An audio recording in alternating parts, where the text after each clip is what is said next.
Hey guys, Bolt here, and welcome to something I haven't done in a while, which is a rewriting of a series. And this one we're going to go over Dragon Ball. So originally I went over and rewritten twice, Miraculous. Now it's time to rewrite Dragon Ball. So this is going to be a mini series because there is so much to cover. So we're going to cover OG Dragon Ball this time all the way like literally on the edge of the Saiyan Saga. Next video we'll do Saiyan Saga, and basically I think it's gonna be by Saga after that. So, because I have all the way until literally right before the Android Saga written down. So, anyways, let's kind of get into this. I'll give over some notes of why and all that as I go. Let's make the. Imagine this comes out on like Netflix or Disney Plus or whatever. The rating should be like PG or PG-13. That way, a bigger audience can come in. You can make it PG and just give it a separate option for PG-13. That way, things like jokes and blood and actual stuff that happens in like the proper anime happens in this way. That way you can still have your viewers but have like cussing and stuff be allowed in the PG-13 version. Starting with the Pilaf Saga, it starts with Goku. He's already got the power pull and the 4-star Dragon Ball from Gohan. Grandpa Gohan has passed. A lot of details exist in my rewriting, and I kind of just like run by it. He goes fishing, gets some wood, runs across to Bulma. The very generic way of going about things. Also, I wanted to make this a 3D animation instead of a 2D animation. That way, say if this was on Netflix, you'd be able to spit it out a little bit faster. Bulma sees Goku as a little boy, not a teenager in this rewriting. So in the original series, she like not hits on him, but like basically to get the 4-star Dragon Ball, she applies to his manhood. But because she doesn't learn that, he's a certain, like, very similar to her age until a little later, at this point, she only sees him as a kid. So she basically says, "What you doing here, little boy? Hey, I'm here to do this." Explains the whole Dragon Ball thing.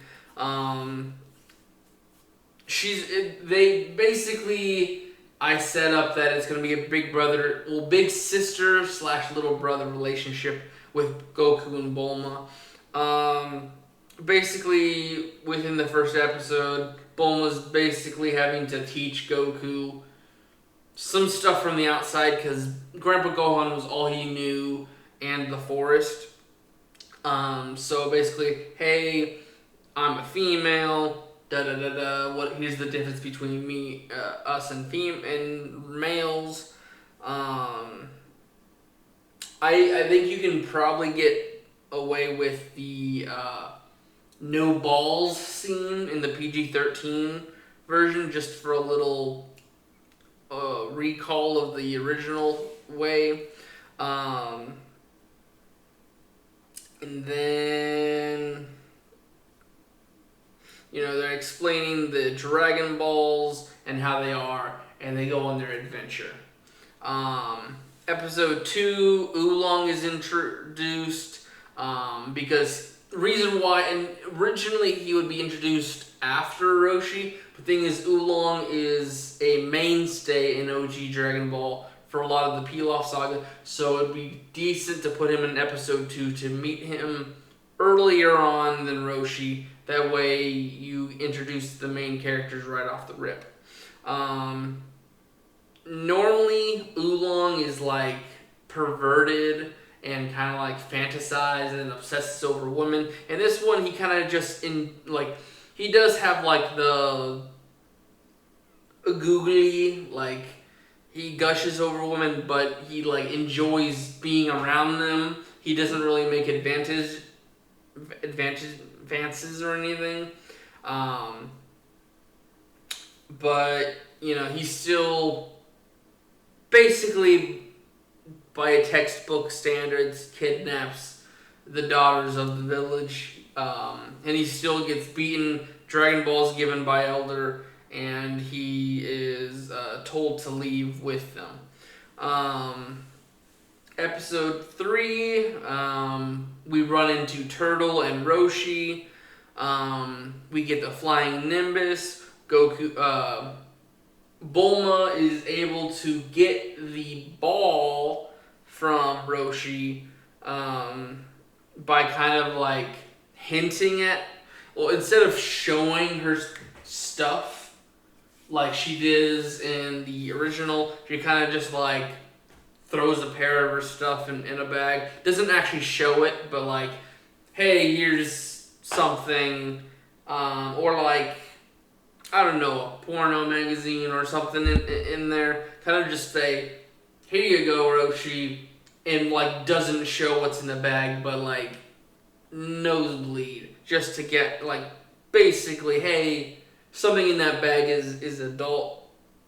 But anyways, episode 4, meeting Yamcha and Puar.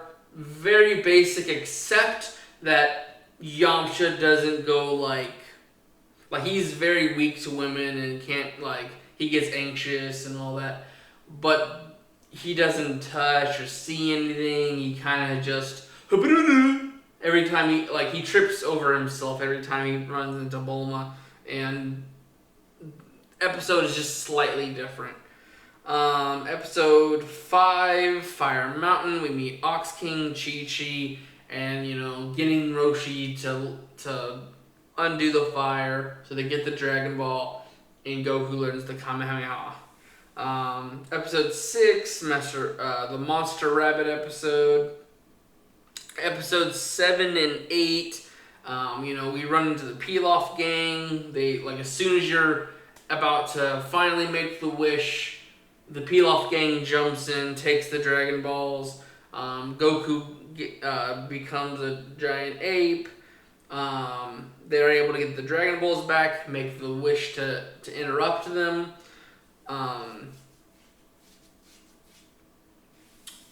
It won't be Oolong's normal wish. It's got to be something slightly different to kind of modernize it and make it more kid-friendly, because Dragon Ball is something that kids do watch, and I grew up on it when I was 8, so nowadays you gotta kind of censor a lot of the original jokes from OG Dragon Ball and some of the stuff from Z. Especially Roshi. Roshi is the biggest change in all of this. But anyways, so after that, they tell Goku what happened, and basically he starts like instantly like using his actual brain and like connects the dots. Like, if X, Y, and Z happened, well, if X happened, Y is a connection to such an event, so that means Z is what happened. So basically he starts learning that he was the one who took out Grandpa Gohan. We do, during the Shenron scene, Shenron does lay out the rules for Dragon Balls, saying, I will tell you if it is within my power. You need to give me 1 year's time to rest or consequences, and then like lay some very basic rules down. Like, doesn't explain death or anything, but like, as you wish, I will explain the rules. The character development in this first 8 episodes that finishes the Pilaf saga, because basically, I'll mention it in my notes, but like we're speeding through stuff because there's a very slow ride in this, but because Dragon Ball is an action anime, you can move it a little bit faster than how it originally was. So I think within 8 episodes, just kind of be like being episodic. Like in this episode, we meet this person. We might get a Dragon Ball, and then we learn something to kind of build up what we eventually get to in Z.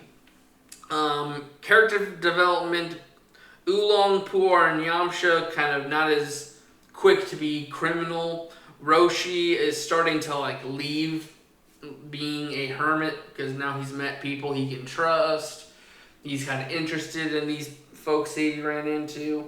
Bulma is kind of like the Dragon Balls are a lot like originally in her first assumption is that it's just a myth that she decided to like search when she found one of them. But she learns pretty quickly in this first arc that, hey, there's more people in this world that knows about the Dragon Ball than just me, and they are all hunting for it. So this can be a very dangerous adventure to be on. And then Goku, I think his biggest thing I wanted to push for this is just Dragon Ball I don't know what Toriyama was thinking for Goku. Goku, yes, pure, positive force, kind of like a SpongeBob of this universe. But you can't tell me that being around the smartest woman of Earth in several universes has not taught him a single thing. And you can't tell me that Grandpa Gohan wasn't trying to teach him some basic, like, education. This version of Goku, I want him to learn as he goes and get situated to an actual very basic mental by the end of OG Dragon Ball. Because stupid Goku needs to go away. Rewritten Goku is the biggest thing. So I wanted him to learn mostly social skills, get a good judge of character from like being like robbed, well, like stick up basically, and kind of learning of like who not to trust. And then because with the Great Ape and just him being like at this point no one like unless he were to the only other person that we know so far is Roshi, but if it weren't for him not knowing it like basic fighting stuff, no one will lend a hand on him. Like if he learned some stuff from Grandpa Gohan about martial arts, he would be basically, except for Roshi, be able to beat everyone at this point. So he kind of gets the mentality of like, hey, I'm extremely powerful, but I don't want to hurt people, and I don't want to like completely scare people off. So I need to like control my power more, hone it. Moving on to I did not get to say this in my original script. Curse of the Blood Rubies are a movie, and I wanted to throw it in as a special after the first 8 episodes are shown. That way you can kind of give another adventure, kind of fill in time, and kind of give you more time with the characters. Moving on to the Tournament Saga, episode 1, asking Roshi to train Goku. We meet Krillin. We also very quickly meet Lunch/Launch. And we kind of start developing a relationship between Krillin, Goku, and Roshi here. And then we kind of like learn slightly about people with talents and other like weird phenomena like Lunch. Episode 2 is basically a Rocky like scene with Roshi training the boys. We learn more about Lunch and Launch. Episode 3, we actually start getting into the 21st tournament, mostly the preliminaries. Preliminaries. King Champa, Bacteria, the Yamcha and Jackie Chan fight. Then basically we speed through these weaklings, speed through the people that don't really hold a candle to each other. You can kind of hold on to the Krillin and Bacteria fight a little bit. But Nam and Ran Fam should just be like, oh, woman, but I'm strong and I have purpose. And before she can do anything from the original series, he's able to swat her away.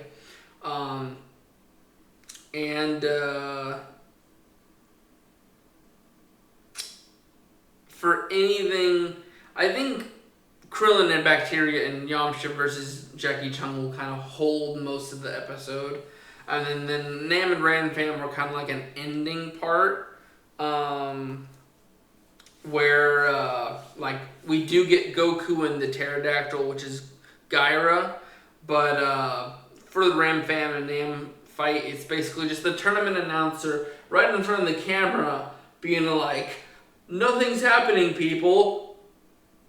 For some, we do get hints that she attempts to seduce Nam, but we just see tournament announcer blocking the camera. Moving on to episode 3, Krillin versus Jackie Chung. Episode 4 and 5, having Goku and Nam as a two-parter. Kind of just episode 4 is them scaling each other, but episode 5 is all out. Episode 6 and 7 is Jackie Chung versus Goku. I think episode 6 will be mostly the warm up and eventually getting into some of the more bigger fights. But episode 7 should be serious and then going into the Great Ape with Goku. At the end, Goku will transfer him into a Great Ape. And kind of set us up for episode 8, which is mostly Jackie Chung trying to dodge Goku, but we quickly get into just he wins, becomes the champion, but he offers food to kind of be like, hey, you may have lost, but let me give you, and then before Nam can leave, he gives a capsule of a water storage to Nam so he can bring it back to his village. We get Sleeping Princess and the Aurelie movie. We get to meet Mercenary Tao. We meet the village that's underneath Korin's tower. We meet Yamshirobi. We meet basically a lot of the first tier of godly. Well, not godly, because I would say Mr. Popo is the first. Mr. Popo and Kami are the first thing of, but we're getting the first ladder of a higher power here, and meeting the crossover with Rayleigh. I think in this in the Rayleigh and General Tao movie, the chief, the boy's father, will die, but I think we should also have Launch die here as well. Kind of have her as a side character, but because she thinks she's tough nails as Launch, she'll try to take out Tao, but Tao retaliates and gets her. She does die, and at the end of the movie, Shenron finally says, "Hey, I can revive the dead, but only once." And basically this brings mortality to the chief and Launch.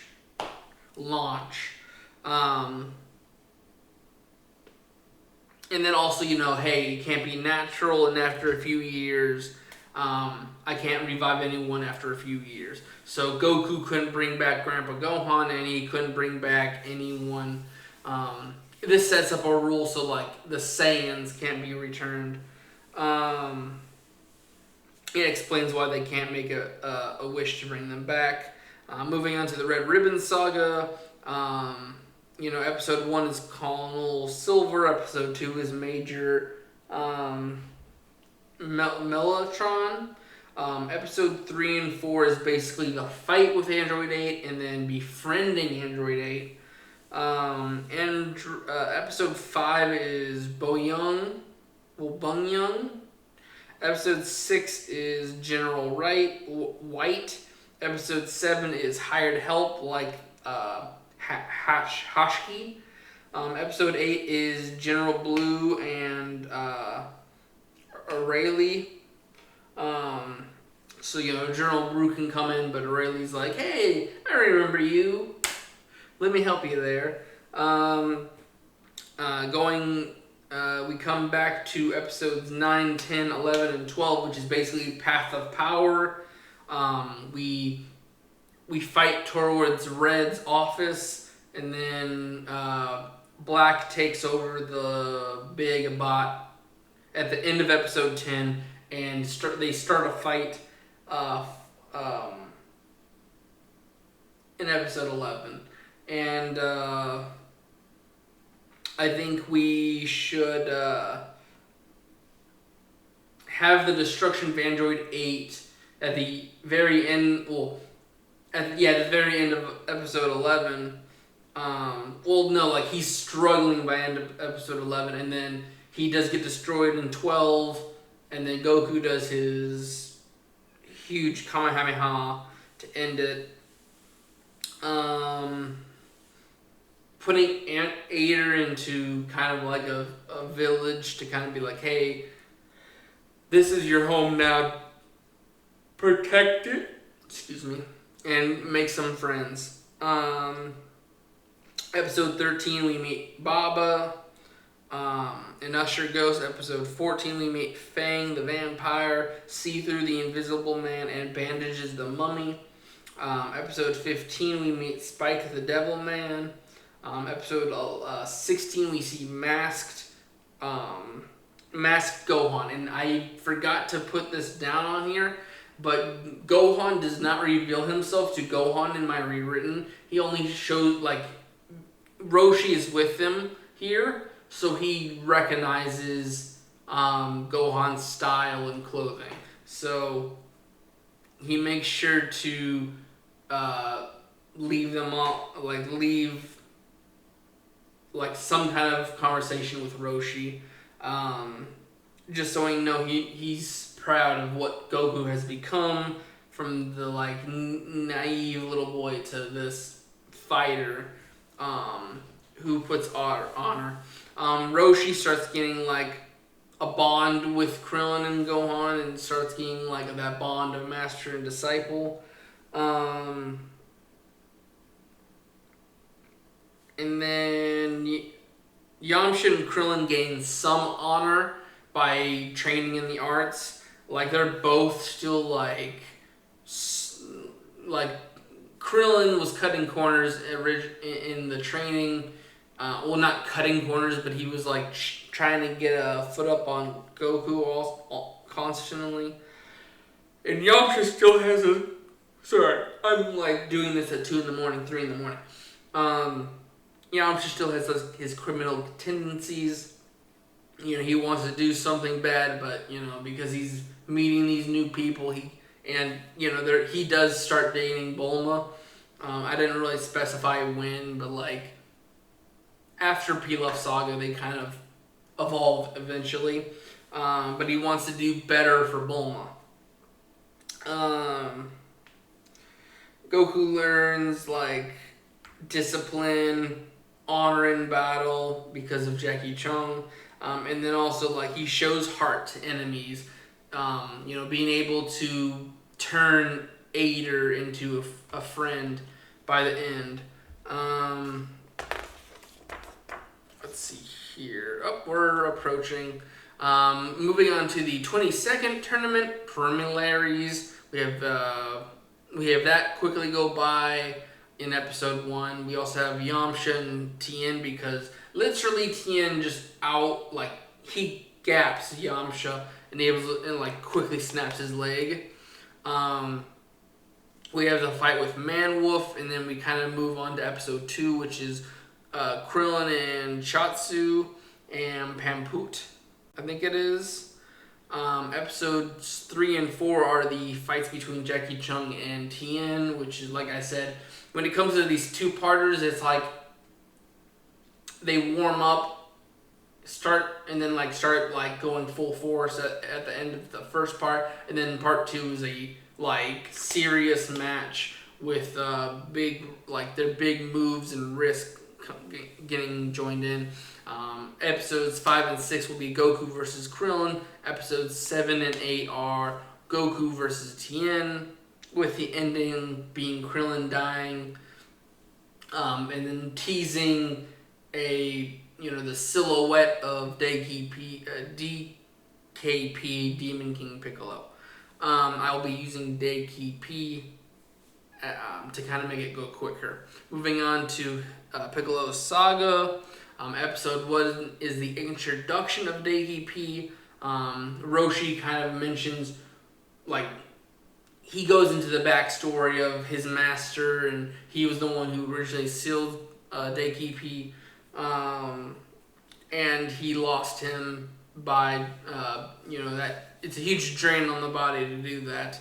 And we kind of see how a little bit into the young Roshi kind of lifestyle, trying to be hit up with lays. Sorry, I had to do a big yawn to kind of get it a little bit out of my system. I'm still fighting it.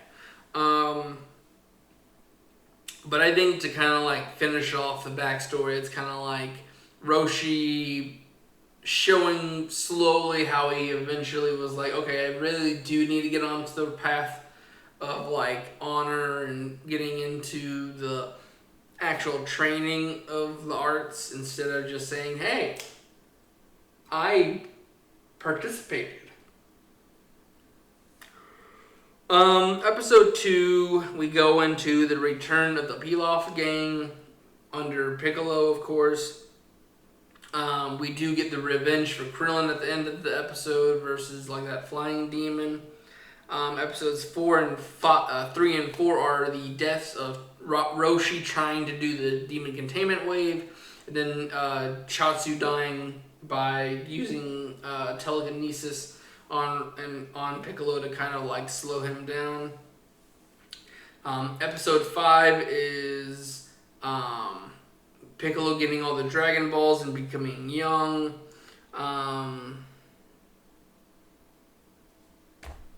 What did I say here?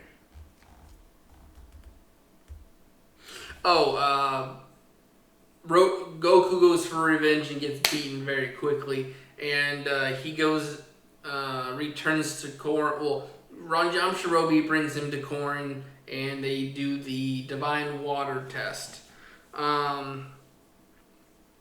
Episode 6 is Tien versus Piccolo. Here's where a massive thing changes. Why do you think I decided to kill Launch in the Rayleigh / Tao movie? It's because of the setup for Shenron of, hey, I cannot bring people back from the dead twice. I also wanted to set very early in the timeline, hey, there are consequences. Because Dragon Ball is known as that, hey, one person dies, we'll bring him back with some set of Dragon Balls. In episode 6, during the fight, very, very close to the end of the episode, Tien is losing very badly to Piccolo, and Launch will try to fight to save him because she has shown interest in him. And falling head over heels, but she yet again does not worry about her own health and does get killed. And because of the wishes rules, we sadly do not get to see Launch ever again. And instead of her fading off into the background, it's her trying to like help and save those that, you know, can't do anything against these people with skills and powers. And sadly, we lose someone that has been with us, I think, for at least 2 arcs at this point. Because we've seen her in the first tournament arc. And we've had the tournament arc, the Red Ribbon Saga, and now on the... So we've had her for 3 sagas. We've been able to build up her relationship with everyone. But actually having it, like, death, it's kind of like strike 1, strike 2. You don't get a strike 3 because this is not a sport.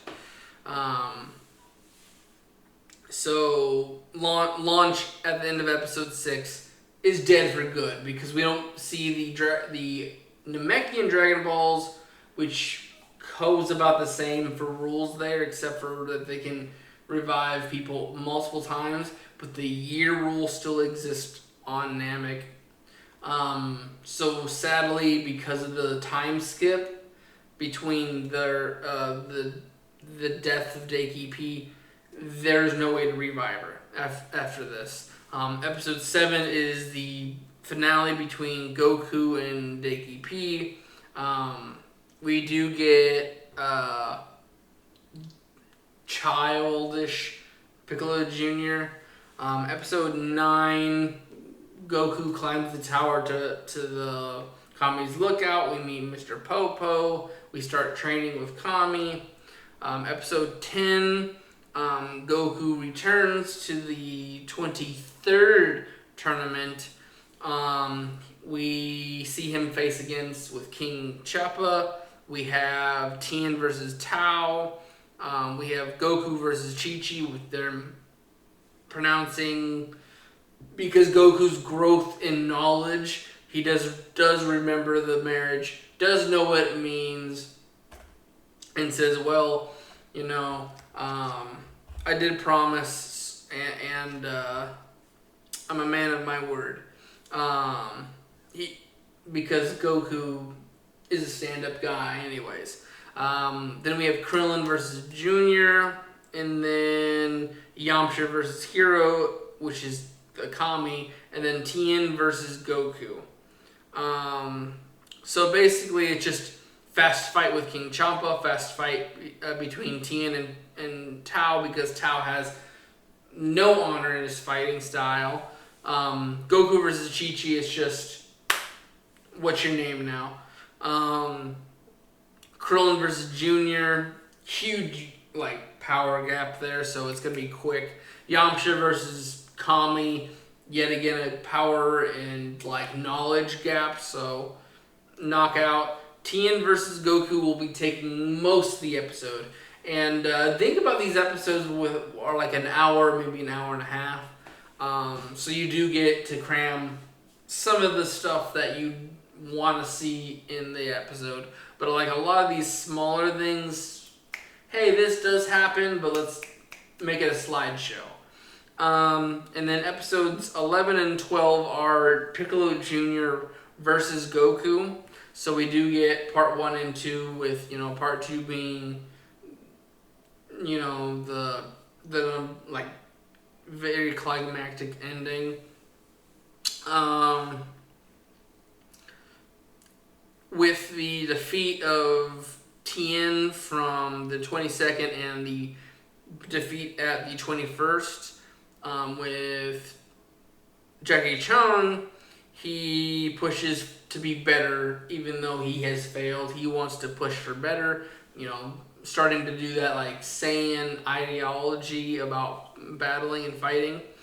Tien and Chatsu, we see their teacher, they do see their teacher's misdeeds and do move on with their own training.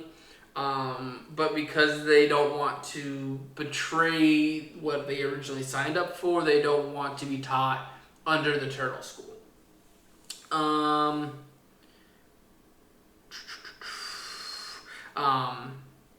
we did get Chatsu, Krillin, and Roshi back after a year after DKP, but with Goku gone, it's kind of like, did both of them die? And then it's just like, oh, 23rd tournament, oh, Goku's still alive, but yet Piccolo is somehow reborn. Now returning back, the Z Fighters that we can now call them because we're at the end of OG at this point, they start to it starts to form just because, hey, this was a massive threat. Anyone with any kind of like good, decent fighting power needs to come together and get ready for the next threat. So that's why Z Fighters start forming. Because of his time with Bulma on the adventure with the Dragon Balls, also meeting people like Master Corn, Yamashirobi, Kami, and Mr. Popo, he does gain a lot of basic knowledge. And then with Kami, it's just like, through the years up to the 23rd, like, Goku,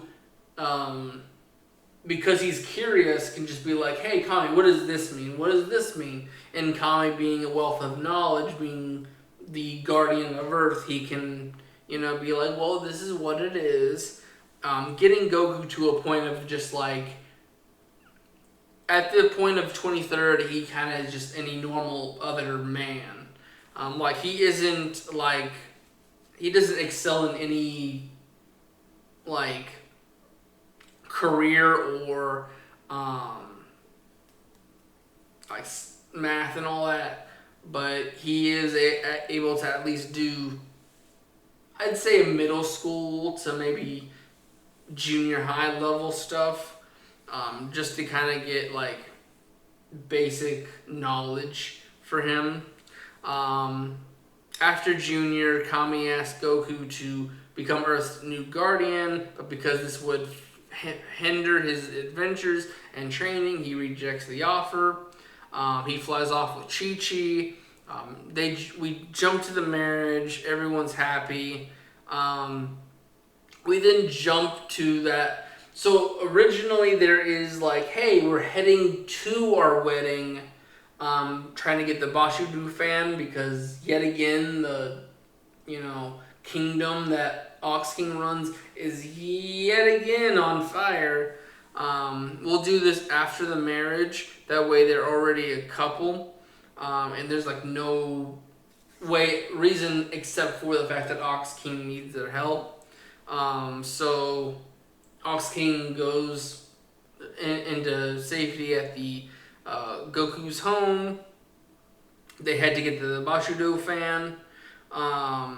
We do get to reunite properly with Grandpa Gohan this time. Goku actually gets to see behind the mask, meet the man, and kind of get, finally, hey, it's not your fault. This was something you can't control. And it looks like they actually get to have their moments that, isn't through yet another person like Roshi. And, he forgives Goku. And then, before leaving, he does give Goku some last life advice about his wife, his friends, and the people around him, to cherish them all. Because, Goku said that he lost his grandpa pretty early. He's like, you have so many people around you, you need to cherish the ones you have around you right now. The couple returned home. Ox King is with their unnamed son, who, after explaining the day's events, when they finally get to Gohan, he perks up. So the unnamed son is named Gohan. So basically, I'll mention this in my notes, but like Dragon Ball, it's pretty easy. Just like, hey, a year after DKP, they revive everyone. Then a few years later, we get a year or two later, we get the 23rd. Because we can't make Goku too much older than Chi-Chi. Just because he's They're both supposed to be about the same age. And also Goku had said the time chamber he didn't get to be in there for very long. And then right after the wedding, it's pretty easy that very basic instincts take over and they have a kid. So it's a very small time skip between 23rd marriage, Gohan's born. Let's see, moving on. Oh, we're about to finish it, but that's the end of OG. But I wanted to include 2 specials before Saiyan Saga. Going into the World's Strongest, this just shows basically the bond of master and disciple between Goku, Krillin, Roshi, and Dr. Wildo kind of is like, I'm not the only one who kept eyes on the Z fighters, and I am not going to be the last. Basically, in World's Strongest, Goku, Krillin, and Roshi have their time. They get to show what the growth they've had over OG to their master. Dead Zone, Garlic Sr., we get to actually see the full scene of his fate. And instead of Kid Gohan in this movie, we do get to see a toddler Gohan. So, while we didn't really get to see much of him in World's Strongest, it's only been maybe 2 or 3 years, 1 to 3 years since World's Strongest or the end of the OG, where it's kind of just like, it's just big enough to say, hey, he's grown up enough to kind of recognize faces and start doing stuff. He's kidnapped yet again by Garlic Jr. Goku and Piccolo basically saved the day like they did in the movie, with a little bit of help of like Gohan's anger to beat some of his crew, to kind of show off the little burst of what Gohan can do pretty early on. But at the very end of the special, Goku and Piccolo gauge each other for a rematch in the future. Garlic Jr. does mention that that he comes from another dimension, but there's a huge universe that is out there with endless possibilities. Before we finish up, I do have some notes. So basically, PG-13 to make it to maximize the audience, but stay faithful to the original story. You make Bulma not hit on Goku or like try to like seduce him, and kind of just push very hard on the big sister little brother relationship with them. You also got to like modernize stuff just so this kind of show would not get canceled nowadays. And you also got to avoid like, because they are like 15, 16, well I think they're 13, 14 to 16. Goku is still a little boy, so you can't really show his little parts and all that like you did in the original series, to avoid attention from other people you don't really want to watch the series and kind of have their opinion on stuff. Anyways, the biggest part of this rewriting in total is that I just really wanted to push that Goku's fighting skills should not be the only thing that evolve and advance. His knowledge should be a big thing he gains. Like I said earlier, he should be able to pick some stuff up from Bulma and Kami, which are some of the biggest knowledgeable people. Like, he is a genius in the Dragon Ball actual series when it comes to fighting. But if it's any other subject, any other like topic, he's just dumbfounded and is just like, I don't know what to tell you, man. I'm here. and I'm living. Let's see here. Oolong, Roshi, and Yamcha, like I said, you have to tone down their taste and actions. That way you can tell a more modern story if this were to go on like Netflix and kind of have a bigger audience. Like I said, PG-13. You can't really show people doing what they did in the original series and some of Z to women nowadays.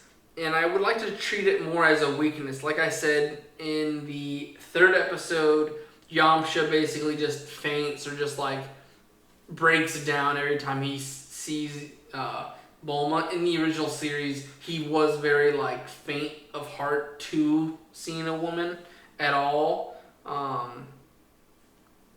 think I'd rather show them as a weakness or like an Achilles heel to the characters instead of an obsession. It is very gross seeing these people nowadays. Like, it was funny when I was younger, but it's like nowadays it's like, who's gonna really stop them? And it's not really funny because these people didn't ask for the attention that they don't want.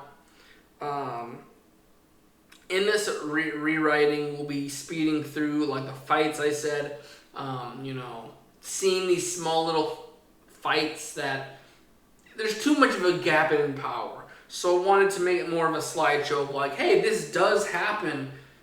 We do get the little bits of snippets of information about them, but it's like a slideshow and we run through it pretty quickly. Like I said, if there's a gap in the fighter's strengths or abilities, I wanted to focus more on the character's development in actual like relationships with each other. And I also wanted to give the fights that are bigger have their own moments. An extra little detail, I'll mention that here in a second. Lunch and Launch's permadeath is just to say, hey, in this rewriting, Dragon Ball sets pretty quickly that, yes, death actually matters. Because a lot of the people outside of the community, you can feel it even in the community, but it's just like with the Dragon Balls, there being so many sets, it's like, hey, Krillin died for the umpteenth time, let's go get the Dragon Balls to wish him back again. It's like, no, in this series, it's like, you can't bring back the Saiyans once you learn that they were, because it's been too long. Launch, because you don't know about the Namekian Dragon Balls. You can't bring them back. And that's kind of my biggest thing that I wanted to kind of be like, hey, if such and such thing happens, sadly things can't be fixed.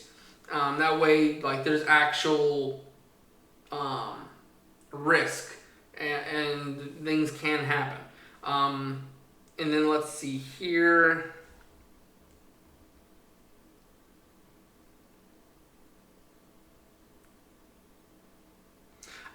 So the storyline of like, hey, this is when Gohan was born. He was, getting nursed by Chi-Chi here, and then he was a toddler here, and then when we get to Saiyan Saga, he's only like 4 or 5. It gives you a slightly better space. And having World's Strongest in Deadpool there, and Dead Zone there, makes it feel more stringlined and more than just, all right, we don't talk or see each other for 5 or so years. There's events that could happen in that time, and that's why I had the after wedding, the birth of Gohan. Those events happen so you can fill in some of the time a little bit better. Because, Dead Zone originally is like, where are you going to put this? Because Saiyan Saga, like, Raditz looking Kid Gohan is right there. You can't say that Krillin never meets or learns about Kid Gohan. Um, I don't remember the movie fully, but it's like, hey, he's the biggest reason why Goku goes after him. You know, let's see here. Am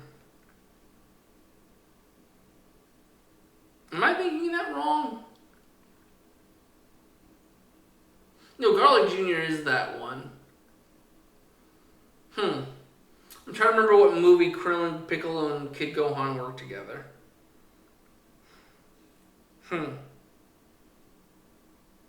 Anyways, I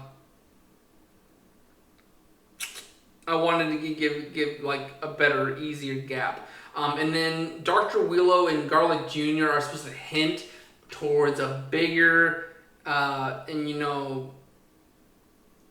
giving a little bit better of an explanation.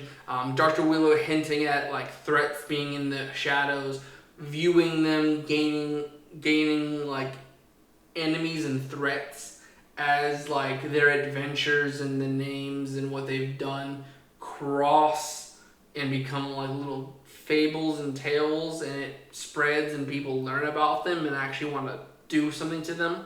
Like the Red Ribbon Army, we eventually get that in the Android Saga. That lies and wanes. And with Garlic Jr., he basically just hints at a bigger universe, which the whole reason for Z is to explore that bigger universe.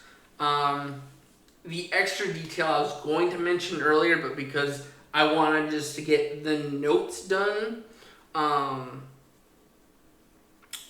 I think having this little detail would be cool.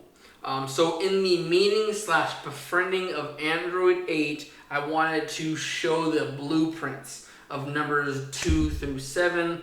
That way we'd get to see the androids, because we never get to actually see those guys. I think because like else than like some of the movies, we don't really get to see the different models of androids. But I do wanted to tease that android number 1 is going to eventually show up. Who is it? What is it? Will eventually show off, because when you're seeing the androids 2 through 7, you get to see their blueprints, but android number 1 is like a giant black document. And the only thing you see is android number 1, Dr. Gero, little tiny infos of just like, yes, this is Dr. Gero's original creation, but who is it?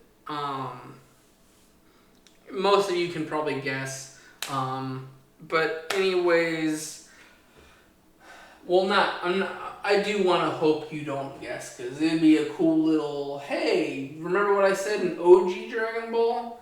But basically, it's just, hey, I want the characters to have development. I want their relationships to matter. I want permadeath to actually exist in the Dragon Ball universe and show that there is a risk in the Dragon Ball universe.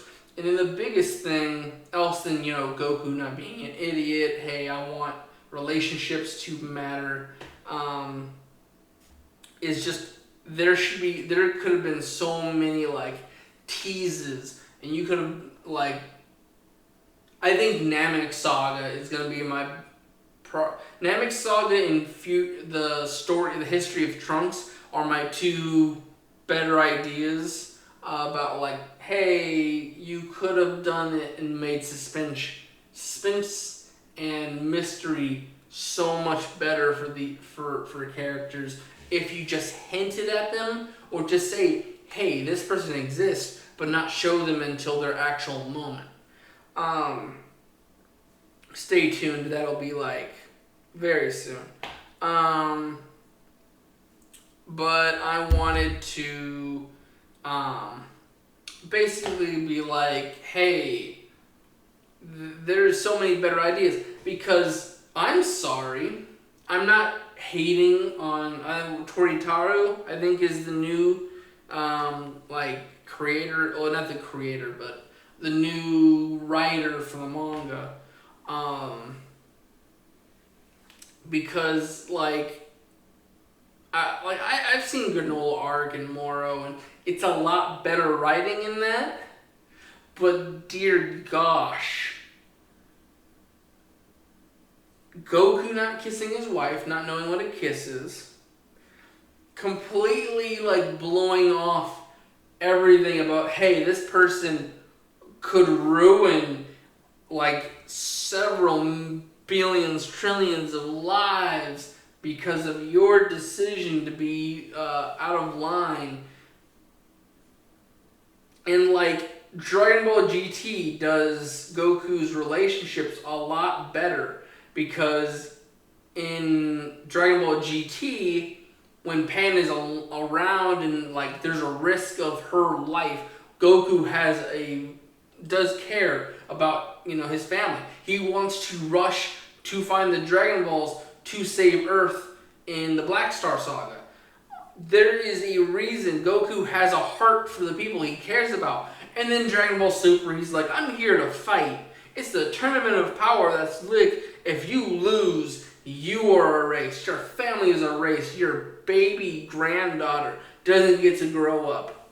And it's because you decided to get into a fight with people from other universes, and you stepped into the deep end. What?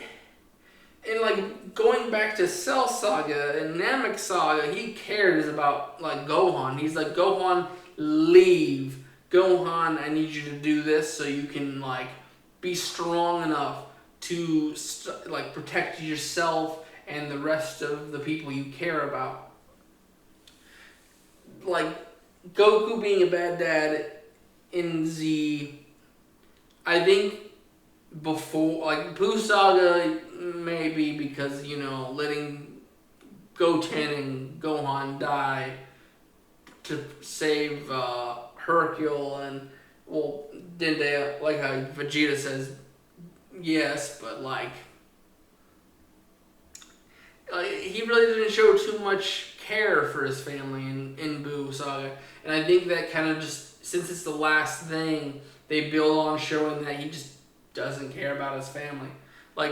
End of Z even ruins it a little bit, because it's he cares to spend time with his granddaughter, but the second someone strong shows up, he's like, alright, I'm packing up, I'm leaving.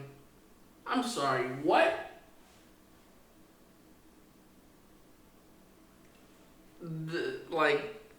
No. The fact that Vegeta, who only, I'd say, does a 90-degree angle with goodness, he still sticks around his family. He doesn't just leave because the reincarnation of Buu shows up. Yeah.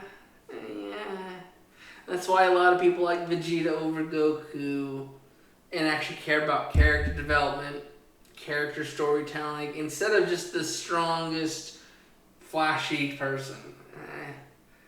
And you're basically throwing away all of OG Dragon Ball and half the things he's said and done through Z just to make him stupid. But again, that was my rewriting for OG Dragon Ball, World's Strongest, and Dead Zone. I am tired. It is almost 4 a.m. and I have to wake up by 10. So I am going to bed. I will see you guys in the next one. It will be going over, I'll see you Monday for Nancy Drew. Wednesday will probably be a mobile game, because I think there's some mobile games I'm looking into. And then Friday will be Saiyan Saga. We'll see. I don't want an hour to be every single episode. But it can be. But anyways, I will see you guys in the next video. Bye-bye.